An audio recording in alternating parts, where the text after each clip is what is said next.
ഒട്ടും പ്രതീക്ഷിക്കാതെ ഞങ്ങളുടെ ലൈഫിലോട്ട് കടന്നു വന്ന സ്പെഷ്യൽ കപ്പയാണ് കേട്ടോ ഇത്. ഞാൻ അടിവരയിട്ട് പറയാം, ഇത്രയും സ്പെഷ്യൽ ആയിട്ടൊരു കപ്പ ഇനി ഞങ്ങളുടെ ലൈഫിൽ ഉണ്ടാവില്ല. 2 കപ്പ് കിട്ടിയതിനാണോ കോച്ച ഇത്രയും ബിൽഡപ്പ് എന്ന് ചിന്തിക്കാൻ വരട്ടെ.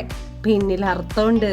ഇത് ഞങ്ങളുടെ സിജോ ബ്രോ 30 കിലോമീറ്റർ താണ്ടി അങ്ങ് ദൂരെ എരുമേലിയിലെ അവരുടെ സ്വന്തം കപ്പത്തോട്ടത്തിൽ നിന്ന് പറിച്ചു കൊണ്ടുവന്ന കപ്പയാണ്. അതും പാതി വഴി സഞ്ചരിച്ച് കഴിഞ്ഞപ്പോഴത്തേനും മുന്നീന്നും പിന്നീന്നും പോകുന്നവരും വരുന്നവരൊക്കെ ഹോടടിച്ച് വിളിക്കുന്ന കണ്ടിക്ക് എന്തോ പന്തികേടില്ലേ എന്ന് തോന്നി നിർത്തി നോക്കിയപ്പോൾ എന്താ ആണ്ട് കിടക്കുന്ന ബിഗ് ഷോപ്പർ പൊട്ടി കപ്പയെല്ലാം റോട്ടിൽ. പിന്നെ ഒരു ബിഗ് ഷോപ്പർ പോലും മേടിക്കാൻ പൈസ ഇല്ലാത്തതുകൊണ്ട് കിട്ടിയ കപ്പയെല്ലാം നെഞ്ചോട് ചേർത്ത് പിടിച്ച് ഒരു വിധത്തിൽ ഡ്രൈവ് ചെയ്ത് ഇവിടെ കൊണ്ടുവന്ന് ഞങ്ങൾക്ക് തരുമായിരുന്നു. കപ്പ എന്നതിലപ്പുറം സ്നേഹവും കരുതലും ചേർത്ത് പിടിക്കലൊക്കെയാണ് എനിക്ക് ഇതിൽ നിന്ന് അനുഭവിക്കാൻ പറ്റിയ കേട്ടോ.